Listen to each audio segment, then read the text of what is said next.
ഇന്ന് നമ്മൾ ഉണ്ടാക്കാൻ പോണത് ഒരു സ്പെഷ്യൽ ഐസ്ക്രീമാണ്. വാനില ഐസ്ക്രീമിന്റെയും സ്ട്രോബെറി ഐസ്ക്രീമിന്റെയും കൂടെ മിക്സ് ആയിട്ടുള്ള വാൻസ്ട്രോ ഐസ്ക്രീമാണ് ഉണ്ടാക്കാൻ പോകുന്നത്. സ്ട്രോബെറി ഐസ്ക്രീം വേണമെന്ന് പലരും ആവശ്യപ്പെട്ടിട്ടുണ്ടായിരുന്നു, അതുപോലെ തന്നെ ഒരു സ്പെഷ്യൽ ഐസ്ക്രീം വേണമെന്നും ആവശ്യപ്പെട്ടിട്ടുണ്ടായിരുന്നു. അപ്പോൾ രണ്ടും കൂടെ ക്ലബ് ചെയ്തിട്ട് ഒരു സ്പെഷ്യൽ വാൻസ്ട്രോ ഐസ്ക്രീമാണ് ഉണ്ടാക്കുന്നത്. ശരിക്കും ഇത് സ്ട്രോബെറി ഐസ്ക്രീമിനെ കഴിഞ്ഞൊക്കെ ടേസ്റ്റി ആയിട്ടുള്ള ഒരു ഐസ്ക്രീമാണ് കേട്ടോ. തീർച്ചയായിട്ടും ട്രൈ ചെയ്ത് നോക്കേണ്ട ഒരു ഐറ്റമാണ്. എളുപ്പത്തിൽ തയ്യാറാക്കാം. അപ്പോൾ നമുക്ക് റെസിപ്പിയിലേക്ക് പോകാം. അപ്പോൾ നമ്മുടെ ഐസ്ക്രീം ഉണ്ടാക്കാനായിട്ട് ഒരു പാനിലേക്ക് 1 കപ്പ് പാല് ഒഴിച്ചു കൊടുക്കുകയാണ്. അതിലേക്ക് നമുക്കൊരു 1/4 കപ്പ് പഞ്ചസാര ചേർത്ത് കൊടുക്കാം. അതൊന്ന് തിളച്ച് വരട്ടെ. അപ്പോൾ തിളച്ചതിന് ശേഷം നമുക്കൊരു 10 മിനിറ്റ് ഒക്കെ ഒന്ന് വെച്ചൊന്ന് വറ്റിച്ചെടുക്കണം. നമ്മളിപ്പോൾ വെച്ചതിനെ കഴിഞ്ഞും കുറച്ചുകൂടെ ഒന്ന് കുറഞ്ഞ് വരണം. അപ്പോൾ ഒരു 10 മിനിറ്റൊക്കെ കഴിഞ്ഞിട്ടുണ്ട്. നമുക്ക് ഈ സൈഡിൽ നിന്നൊക്കെ ഉള്ള ആ ഒരു പാലിൻ്റെ ആ ഒരു പാടയൊക്കെ ഉണ്ടാവില്ല, അതൊക്കെ ഒന്ന് തട്ടി അങ്ങ് അതിലേക്ക് തന്നെ അങ്ങ് ഇട്ട് കൊടുക്കാം. കുറച്ചൊന്ന് വറ്റിയിട്ടുണ്ട്, അത് മതി. അത് നമുക്കൊന്ന് ഓഫാക്കിയിട്ട് കൊടുക്കാം. ഇനി നമുക്കിതിലേക്ക് ഒരു 1/4 ടീസ്പൂൺ വാനില എസൻസ് ആണ് ഒഴിച്ചു കൊടുക്കുന്നത്. അതൊന്ന് മിക്സ് ആക്കിയിട്ടുണ്ട്, അതൊന്ന് തണുത്ത് വരട്ടെ. ഇനി നമുക്കൊരു മിക്സിയുടെ ജാർ എടുക്കാം. മിക്സിയുടെ ജാർ ഞാൻ നന്നായിട്ട് ഫ്രീസറിൽ വെച്ച് തണുപ്പിച്ച് എടുത്തതാണ്. ഫ്രീസറിൽ വെക്കാൻ സ്ഥലമില്ല എന്നുണ്ടെങ്കിൽ കുറച്ച് കൂടുതൽ സമയം ഫ്രിഡ്ജിൽ വെച്ച് നന്നായിട്ടൊന്ന് തണുപ്പിച്ചെടുക്കുക. ഒരു തുണി വെച്ചൊന്ന് തുടച്ചു കൊടുക്കുന്നുണ്ട്. അതിൽ വെള്ളത്തുള്ളി എന്തെങ്കിലും ഉണ്ടെങ്കിൽ അതൊന്ന് തുടച്ച് മാറ്റാണ്. ഈ മിക്സിയുടെ ബ്ലേഡ് ഇപ്പം നല്ല കട്ടിയായിട്ടാണ് ഇരിക്കുന്നത്, കുഴപ്പമൊന്നുമില്ല, അതങ്ങ് അടിക്കുമ്പോൾ അങ്ങ് അടിഞ്ഞോളും.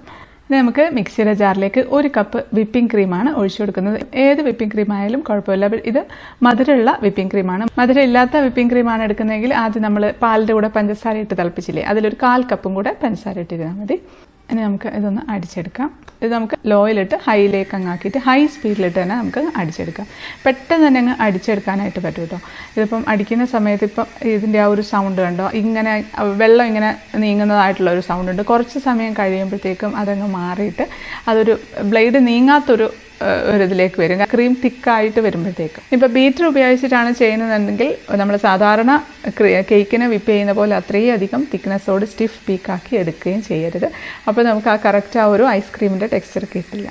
ഇപ്പം സൗണ്ട് മാറി വന്നിട്ടുണ്ട്. ഇപ്പോൾ 20 സെക്കൻഡൊക്കെ ആയിട്ടുണ്ട്. അപ്പോഴത്തേക്ക് നമുക്ക് ഓഫാക്കി കൊടുക്കാം. ഇതിപ്പോൾ നല്ല തിക്കായിട്ട് തന്നെ വന്നിട്ടുണ്ട്. പെട്ടെന്ന് തന്നെ അങ്ങ് അടിച്ചാൽ മതി. മിക്സിയുടെ ജാറ് ചൂടാവാതെ ശ്രദ്ധിക്കണേ. ചൂടായി കഴിയുമ്പോൾ നമുക്ക് ഈ ഒരു തിക്നെസ്സോടുകൂടി കിട്ടില്ല. ഒരുപാട് അങ്ങ് തിക്കായിട്ടില്ല, എന്നാൽ അത്യാവശ്യം നല്ല തിക്കായിട്ട് തന്നെയാണുള്ളത്. ഇനി നമുക്കിതിലേക്ക് നേരത്തെ തിളപ്പിച്ച് വറ്റിച്ച് വെച്ച പാല് ഒഴിച്ചു കൊടുക്കാം. അത് നന്നായിട്ട് റൂം ടെമ്പറേച്ചറിലായി തണുത്തതിന് ശേഷം മാത്രമേ ഒഴിക്കാവുള്ളൂ. തണുത്തിട്ടില്ല എന്നുണ്ടെങ്കിൽ ഒന്ന് ഫ്രിഡ്ജിൽ വെച്ച് ഒന്ന് തണുപ്പിച്ചെടുത്തിരുന്നാലും കുഴപ്പമൊന്നുമില്ല. ചൂടോടുകൂടി ഒഴിക്കരുത്. നമുക്ക് അടച്ചു വെച്ച് ഈ പ്രസ് ബട്ടൺ വെച്ച് ജസ്റ്റ് ഒന്ന് പ്രസ് ചെയ്ത് ഒന്ന് പൾസ് ചെയ്ത് കൊടുത്തിരുന്നാൽ മതി. ഇനി അത് ഇല്ല എന്നുണ്ടെങ്കിൽ ഒന്ന് ഫസ്റ്റിലേക്കിട്ട് ഓഫാക്കുക, ഒന്നുകൂടെ ഫസ്റ്റിലേക്കിട്ട് ഓഫാക്കി അങ്ങനെ ഒന്ന് അടിച്ചെടുത്താൽ മതി. ഒരു 2-3 പ്രാവശ്യം ഒന്ന് അടിച്ചെടുത്താൽ മതി. ഒരുപാട് സമയം അടിക്കുകയും ചെയ്യരുത്. അപ്പം അടിച്ചെടുത്തിട്ടുണ്ട്. അപ്പോൾ കുറച്ചുകൂടെ ഒന്ന് ലൂസായിട്ടുണ്ട്. അപ്പോൾ ഈ ഒരു കൺസിസ്റ്റൻസിയിലാണ് കേട്ടോ വേണ്ടത്. ഐസ്ക്രീം എപ്പോഴും നമ്മൾ റൂം ടെമ്പറേച്ചറിൽ മെൽറ്റായിട്ട് വരണം. അപ്പോൾ ഈ ഒരു കൺസിസ്റ്റൻസി ആണെങ്കിലേ പറ്റുള്ളൂ. സ്റ്റിഫ് പീക്കൊക്കെ ആയിക്കഴിഞ്ഞാൽ അങ്ങനെ വരില്ല. ഇനി നമ്മൾ ഈ അടിച്ചു വെച്ചിരിക്കുന്നതിലും ഒരു 1/2 കപ്പ് ക്രീം അങ്ങ് മാറ്റുകയാണ്. അത് 1 കപ്പ് അളവിലേക്കാണ് കേട്ടോ ഒഴിക്കുന്നത്. അപ്പം പകുതിയോളം ഒഴിച്ചു കൊടുക്കാം. ഇനി നമുക്കിതിലേക്ക് സ്ട്രോബെറിയുടെ മിക്സ് ചേർത്ത് കൊടുക്കണം. ഒരു 1/4 ടീസ്പൂണിൻ്റെ ഒക്കെ പകുതി ചേർത്ത് കൊടുക്കാം. ഒരു 8 ഡ്രോപ്പൊക്കെ ഉണ്ട്, അത് ഒഴിച്ചിട്ടുണ്ട്. അത് നമുക്ക് ചേർത്ത് നന്നായിട്ടൊന്ന് മിക്സ് ചെയ്ത് കൊടുക്കാം. ഇപ്പം മിക്സാക്കി എടുത്തിട്ടുണ്ട്. ഇതിലിപ്പം ലൈറ്റായിട്ടൊരു കളറേ വരുള്ളൂ. കുറച്ച് നല്ല ഡാർക്ക് കളർ വേണമെന്നുണ്ടെങ്കിൽ 1 ഡ്രോപ്പ് മാത്രം ഒരു പിങ്ക് കളറ് ചേർത്ത് കൊടുക്കാം. ഞാനിപ്പോൾ ചേർക്കുന്നുണ്ട് കേട്ടോ. സാധാരണ ചേർക്കാറില്ല, അത് പക്ഷേ ചേർത്താലും കുഴപ്പമൊന്നുമില്ല. പക്ഷേ കാണാനൊരു ഭംഗി കളറ് ചേർക്കുമ്പോഴാണ്. അപ്പോൾ അതുകൊണ്ട് ഞാൻ 1 ഡ്രോപ്പ് മാത്രം ചേർത്തിട്ടുണ്ട്. നന്നായിട്ട് മിക്സ് ചെയ്യണേ, കാരണം നമ്മൾ ആദ്യം ഒഴിച്ച സ്ട്രോബെറിയുടെ മിക്സ് ചിലപ്പോൾ അവിടെ ഇവിടെയൊക്കെ കട്ടിയായിട്ടൊക്കെ ഇരിക്കുന്നുണ്ടാവും. അതുകൊണ്ട് നല്ലപോലെ മിക്സ് ആക്കി എടുക്കുക. അപ്പം നന്നായിട്ട് മിക്സ് ചെയ്തെടുത്തിട്ടുണ്ട്. അതിന് നമുക്ക് ഒരു ട്രേയിലേക്ക് ഒഴിച്ചു കൊടുക്കാം. ഞാനിപ്പോൾ ഒരു ഓവൽ ഷേപ്പിലുള്ള ട്രേയിലേക്കാണ് ഒഴിക്കുന്നത്. ആദ്യം നമുക്ക് കുറച്ച് വാനിലയുടെ മിക്സ് ഒഴിച്ചു കൊടുക്കാം. ഇനി നമ്മൾ മിക്സ് ചെയ്ത് വെച്ചിരിക്കുന്ന സ്ട്രോബെറിയുടെ മിക്സ് അവിടെ ഇവിടെ ആയിട്ടങ്ങ് ഒഴിച്ചു കൊടുക്കാം. ഇനി നമ്മൾ അടുത്ത വാനിലയുടെ മിക്സ് ഒഴിച്ചു കൊടുക്കുകയാണ്. അവിടെ ഇവിടെയൊക്കെ ആയിട്ടങ്ങ് ഒഴിച്ചാൽ മതി. അതുപോലെ സ്ട്രോബെറിയുടെ മിക്സും ഒഴിച്ചിട്ടുണ്ട്. അങ്ങനെ ഓൾട്ടർനേറ്റ് ചെയ്ത് അങ്ങ് ഒഴിച്ചെടുത്താൽ മതി. ഏറ്റവും അവസാനം കുറച്ച് സ്ട്രോബെറിയുടെ മിക്സും കൂടെ അങ്ങ് ഒഴിച്ചു കൊടുക്കാം. ലാസ്റ്റുള്ളത് മുഴുവനായിട്ട് അങ്ങ് ഒഴിച്ചിട്ടുണ്ട്. അപ്പോൾ എന്തെങ്കിലുമൊക്കെ ഒരു ഷേപ്പിലൊക്കെ അങ്ങ് വന്നോളൂ. പിന്നെ നമുക്ക് ഒരു ടൂത്ത് പിക്കോ ഒരു ഇർക്കിലിയോ എന്തെങ്കിലും എടുത്തിട്ട് ജസ്റ്റ് ഒന്ന് ഇതുപോലെ ഒന്ന് മിക്സാക്കി കൊടുക്കാം. ജസ്റ്റ് ഒന്ന് ചുമ്മാ അങ്ങ് കറക്കി അങ്ങ് കൊടുത്തിരുന്നാൽ മതി. മുകളിൽ മാത്രമല്ല അടിയിലോട്ടുമായിട്ട് അങ്ങ് ചെയ്ത് കൊടുക്കണേ. മുഴുവനായിട്ട് അങ്ങ് ചെയ്ത് കൊടുക്കാം. അടിപൊളി, കാണാനായിട്ട് നല്ല ഭംഗിയുണ്ട്. ഇനി നമുക്കിതൊന്ന് അടച്ചു വെച്ച് കൊടുക്കാം. ഇതിന് കറക്റ്റ് ടൈറ്റ് ആയിട്ടുള്ള ഒരു അടപ്പുണ്ടെങ്കിൽ അത് വെച്ച് അടച്ചു കൊടുക്കാം. എനിക്കിത് അടപ്പില്ലാത്തൊരു ബൗളാണ്.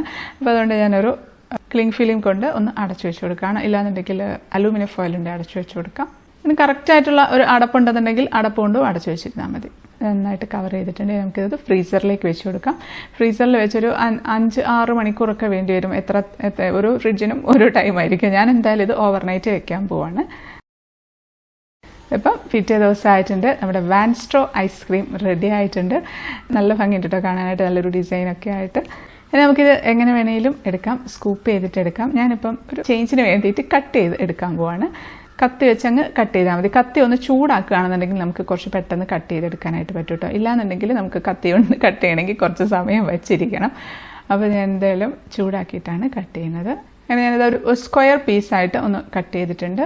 മുറിക്കുകയാണെന്നുണ്ടെങ്കിൽ അങ്ങ് അടിവരെ മുറിക്കണം കേട്ടോ. അല്ലാന്നുണ്ടെങ്കിൽ നമ്മൾ എടുത്ത് വരുമ്പോൾ അതിനൊരു ഷേപ്പൊന്നും ഇല്ലാതെ കിട്ടും. അത് എടുത്തിട്ടുണ്ട്. നമുക്കൊരു പ്ലേറ്റിലേക്ക് വെച്ച് കൊടുക്കാം.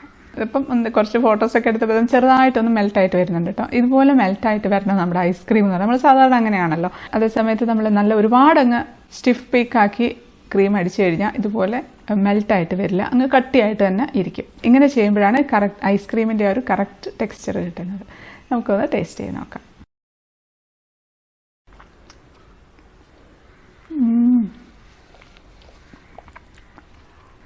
അടിപൊളി ടേസ്റ്റാണ്. എന്താ പറയുക, സ്ട്രോബെറിയുടെ ആ ഒരു ഫ്ലേവർ, വാനിലയുടെ ആ ഫ്ലേവർ നമുക്ക് സെപ്പറേറ്റ് ആയിട്ട് രണ്ടും കൂടെ നന്നായിട്ട് ചേർന്ന് പോകുന്നുണ്ട്. നല്ല ടേസ്റ്റ് ഉണ്ട്. തീർച്ചയായിട്ടും എല്ലാവർക്കും ഇഷ്ടപ്പെടും. അത്രയും അടിപൊളി ഐസ്ക്രീമാണ്. അടിപൊളി. തീർച്ചയായിട്ടും ഉണ്ടാക്കി നോക്കണം കേട്ടോ എല്ലാവരും. എത്ര പെട്ടെന്ന് കഴിഞ്ഞില്ലെങ്കിൽ നമ്മൾ ഒരു ബുദ്ധിമുട്ടുമില്ല ഈ ഒരു ഐസ്ക്രീം ഉണ്ടാക്കിയെടുക്കാനായിട്ട്. അപ്പോൾ ശരിക്കും പുറത്തുനിന്നൊക്കെ വാങ്ങിക്കുന്ന ബ്രാൻഡഡ് ഐസ്ക്രീമിൻ്റെ, അമൂൽ ഐസ്ക്രീമിൻ്റെ ഒക്കെ അതേ ടേസ്റ്റ് തന്നെയാണ്.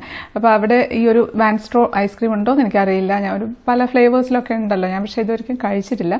പക്ഷേ സാധാരണ ഞാൻ വാങ്ങിക്കുമ്പോൾ സ്ട്രോബെറി ഐസ്ക്രീമും വാനിലയും കൂടെ വാങ്ങിക്കുമ്പോൾ രണ്ടും കൂടെ മിക്സ് ചെയ്ത് ഞാൻ കഴിക്കാറുണ്ട്. അപ്പോൾ കഴിക്കുമ്പോൾ നല്ല ടേസ്റ്റ്. അപ്പോൾ ആ ഒരു ഇതിലാണ് ഞാൻ ഈ ഒരു ഐസ്ക്രീം ഉണ്ടാക്കിയത്. അപ്പോൾ മസ്റ്റായിട്ട് ട്രൈ ചെയ്ത് നോക്കണേ. ഒരു സ്പെഷ്യൽ ഐസ്ക്രീമാണ്.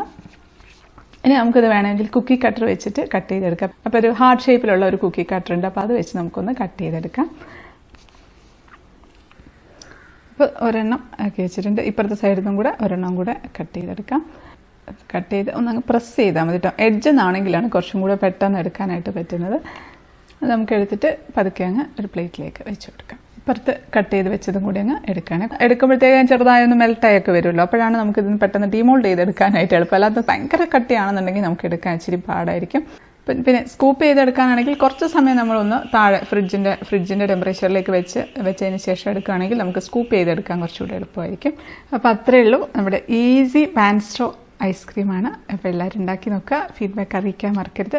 അടുത്ത വീഡിയോയിൽ കാണാം. അതുവരേക്കും stay happy, stay positive. By.